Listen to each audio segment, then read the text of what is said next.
Hey guys, welcome back. BDCKR here, and today we're back with another unboxing, and we'll be unboxing Sci-Fi Block.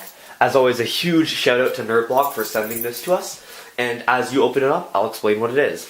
So for those who don't know, Sci-Fi Block is a monthly subscription box from Nerd Block, where you pay a certain amount of money, and they send a box of geeky, nerdy stuff to your door, and this is the sci-fi theme. They also have things like horror, comic books, anime, or anime comic really books, great. horror. Yeah, classic. So there's a bunch of different stuff you can get, and we figured Sci-Fi Block is our best suited. I also want to say too, you know how parents are not supposed to say any of their children are their favorites, and I think that sort of applies to YouTube and their audience too. But you know, the ones of you who are regular watchers and are watching this, Especially the ones who like and comment. Those are our favorite. Yeah, parts of our audience. I mean, it's best if you watch everything. But people who watch everything and this, you guys are the real MVPs. So what's interesting is they changed the box back. If you were watching last month, they had a brand new box with different design. Yeah, we don't have that here. So what my guess is that they're just getting rid of all of their backlog of the old stuff. Ooh, I'm seeing some exclusive stuff. So let's get into the good stuff with the T-shirt right away. But anyways, that's my theory, which I can say is the prevailing theory in this house right now. So that is a colossal squid. Kraken. And then what is that ship? I don't know. That's we'll find gotta out be some sort of... It's gotta be some significance, but it's the Kraken. Yeah. Alright, that's cool. Actually, I like that design. And you know what I like actually too? Is that it's not just blue, it's dark blue. We're getting a huge number of shirts and they're all cool. They're all black. Okay, I'm ready to look at one of those exclusive items. I'm excited. Exclusive item? What is this? Skynet Terminator 2. Let's open it up. What is it? Feels like it might be like shot glasses.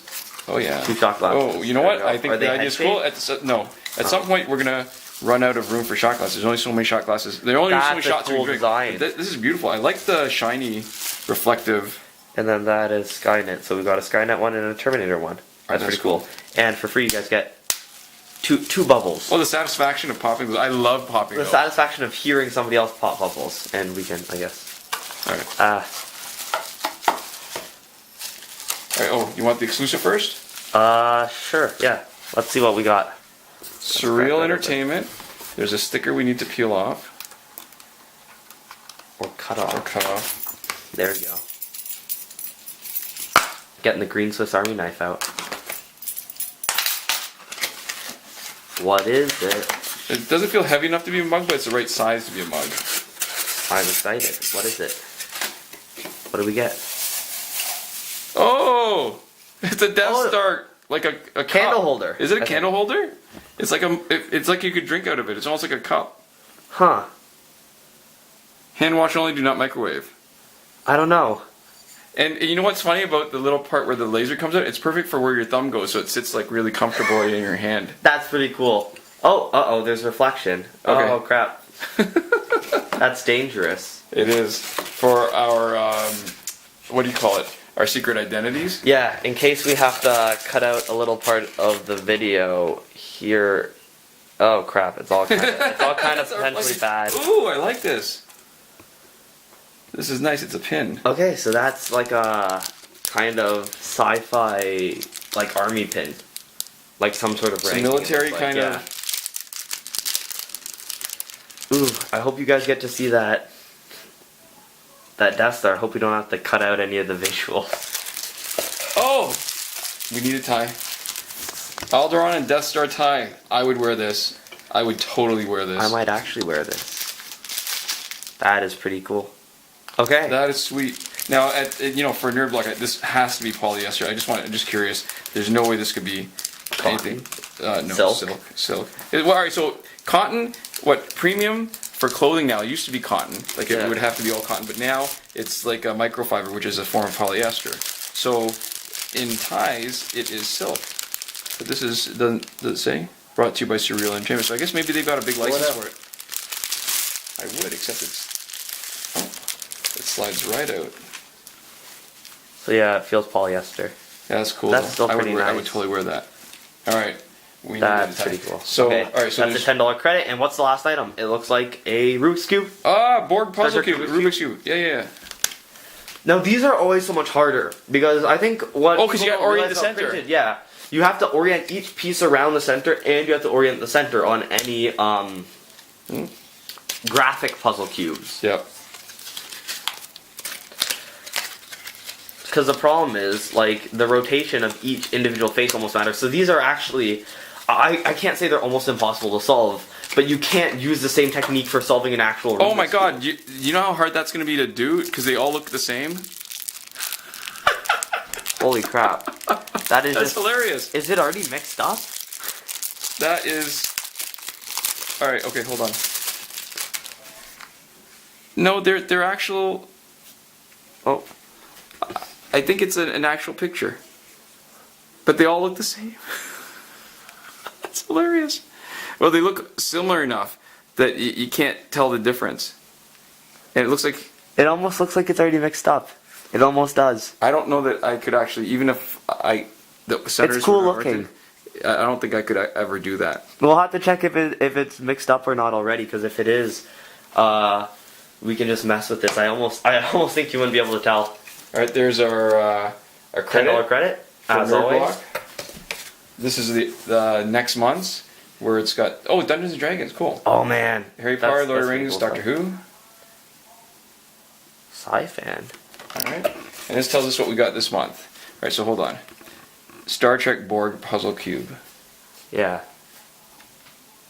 I think our efforts will be futile.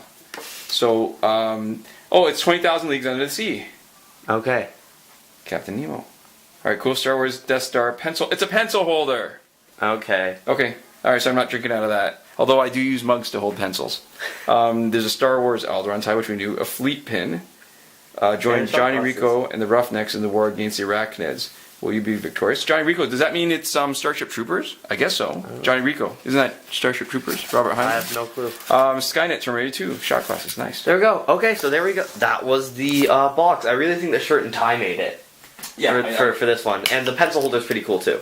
Yeah, Those are my top 3 items. It's too bad because it feels like inside is not sealed. Otherwise, I probably would try to drink watch out. from it. Not too many Alright. reflections. Alright, so now moving on to Shaky Cam. Yep, for our I'm recommendation. actually kind of excited about this month's recommendations for a couple of reasons. Alright, so the 2 books that we're recommending are Jumper by Stephen Gould, which you may have heard about because it was made into a movie starring, I want to say Darth Vader, but I can't remember his name. And I don't remember many movies. I do remember the beginning of Jumper very specifically, because it kind of made me go, what the hell? This isn't Jumper. Right, because you read the book first. Because I read the book first. So, I guess that is to say, if you've already seen the movie, do not judge the book based off of the movie. The basic concept is the same, but they do a lot of totally different stuff. Come on, with the Alright, sorry man. I was trying to get a better picture, but this is probably the better way to do it. Because this is the original, the first running hardcover, and this is the first paperback edition. So, a lot of fun. It's a great book. It really does that kind of, I don't want to say juvenile, because that's the wrong connotation to it, but the sort of the gateway kind of science fiction where it is dealing with a sort of regular person who gets a special power and then figures out what to do with it. And in a lot of ways it feels very authentic, but it's exciting in a way, because this is the kind of, I feel like if I had the power of teleportation, that's how I would start dealing with it. Yeah, because the thing is, it's very thoughtful. It's one of those, what if X were true, and a lot of us like to kind of think about that, like, oh my goodness, what if you just never had to go on a plane ride ever again, everything was free, there was no time delay, but, and I think in a lot of ways, the way that the protagonist comes up with thoughtful, kind of interesting ways to explore how it works, and that's what a lot of the book is.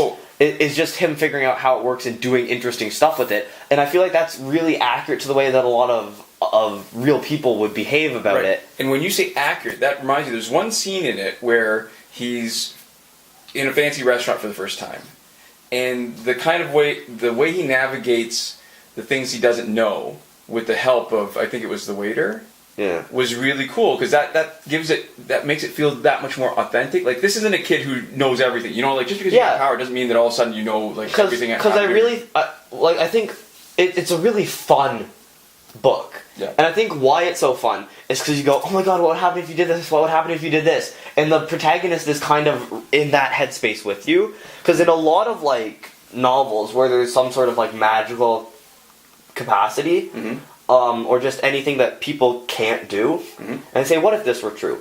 A lot of people just really quick are like, oh yeah, this is a thing now, and they kind of just get used to it. Right. Like Harry Potter figures out he's a wizard, and then all of a sudden he's just like, wow, there's a bunch of weird wizard stuff going on. But really quick, he's kind of just used to being a wizard. He's But like, not to say that there's anything wrong with it. Like, Harry Potter's still a fun series, right? oh yeah, no, Harry Potter's a great series. It was. But it's not rooted in really reality in the enjoyable. same way. But the thing is, it feels more like fiction. This feels more like some weird alternate universe non-fiction. Like, this is non-fiction in a universe where you could teleport, and somebody's actually going, hey, what if there's a universe where most people couldn't? Yeah. No, that's good. Right? So that brings us to our second recommendation, which is not obviously related, but in my mind, it feels like a similar kind of book that if you enjoyed the movie Jumper, you'll love the book. If you didn't like the movie Jumper, you probably still like the book as long as you like science fiction. And the Replay scratches a lot of that same itch, even though it's a different kind of conceit. So the idea of Replay is like Groundhog Day, where you're reliving something over and over, but instead of one day, it's like a huge chunk of your life, and you're reliving it over and over. So that's first printing hardcover of that. And this came out before Groundhog Day. It did, yeah. Some people say that they think Groundhog Day might have been inspired by this in topic, if not in tone, but there's no actual confirmation either way. And so there's nothing obviously connecting Replay and Jumper, except that they're both science fiction.